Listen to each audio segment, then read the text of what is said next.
You were told it was a flaw, that the tears came too fast, that you felt too much, that something was wrong with you. Nobody told you the truth, and the truth is strange. The truth is almost uncomfortable.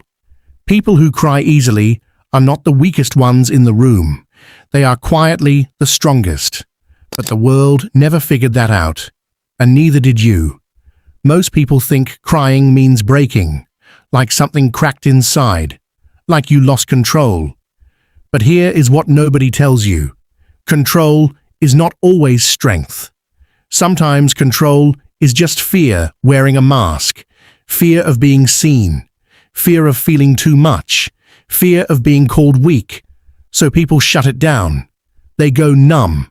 They call it being strong. But you never could do that, and that says something about you that most people will never understand.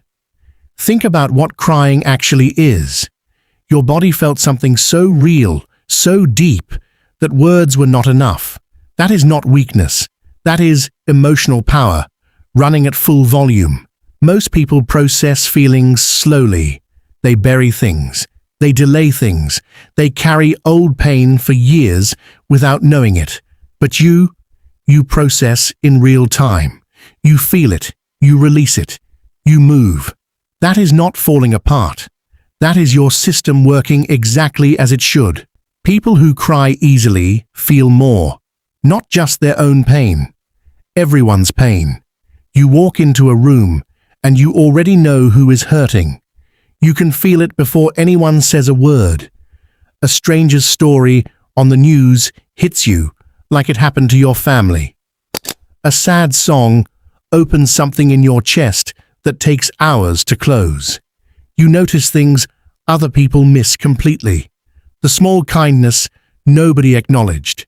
The person sitting alone, pretending they are fine.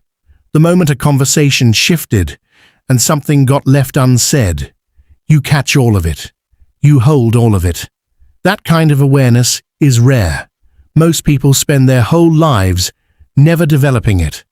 And there is something else. You carry other people's pain without being asked. Someone tells you their problem, and you don't just hear it. You feel it. You take a piece of it home with you. You lose sleep over things that aren't even yours to carry. People come to you because somehow they know you won't brush them off. You won't make them feel small. You will actually be there. That is a gift, one you probably never asked for, one that exhausts you more than anyone realizes.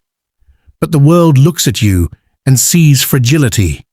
They see the tears and think, too emotional, too sensitive, can't handle things.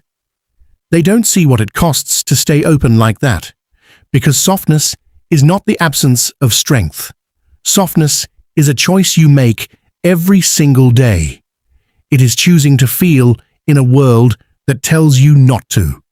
It is choosing to stay open when every experience is teaching you to close. Hardness is easy.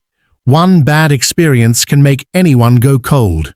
One betrayal, one humiliation, one moment of being laughed at for feeling, and most people shut down forever. But you didn't.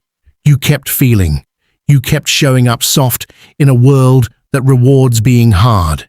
That takes more courage than most people will ever have. But let's be honest about something. It is lonely. Being this type of person is quietly one of the loneliest things, because you feel everything deeply. But the world is not set up for people like you. The world moves fast. It rewards people who don't get attached, who don't overthink, who can walk away without looking back. And you watch those people, and sometimes you wonder, what is wrong with me? Why can a movie scene undo me completely? Why does an argument sit in my chest for 3 days? Why do I care this much when nobody else seems to? Nothing is wrong with you. You just feel in a world that has learned to go numb. And that gap between you and the numb world, that is where the loneliness lives. Social media made this worse. Every day you open your phone and see people performing strength, unbothered, uncaring, moving on fast. I don't cry over small things. I cut people off and never look back. Emotions are a waste of time, and people celebrate that. They call it growth. They call it confidence. They give it millions of likes, and you sit there quietly wondering why you can't be like that, why you still think about people who left, why you still feel things long after you were supposed to be over them. Here is the thing nobody says out loud. Not caring is not strength. It is damage that learned to look cool. The person who feels nothing has usually been through something that taught them feeling is dangerous, so they switched it off. And the world called it strength. And they believed it. But you cannot switch it off. And you never could. That is not your flaw. That is your wholeness. You are not broken because you cry. You are not too much. You are not too sensitive. You are not weak. You are someone who never let the world take your feeling away from you. And the world tried. It always tries. The embarrassment of crying in front of someone, the joke someone made at your expense, the moment you were told to toughen up, and still, you feel. That is extraordinary, even if nobody ever told you so. There is a quiet kind of person who holds the world together. They don't talk about it. They don't post about it. They just feel deeply, carry gently, and love in ways that go unnoticed. You are probably one of them. And the question I want to leave with you is this. If feeling deeply is actually a form of strength, what does that say about all the years you spent being ashamed of it?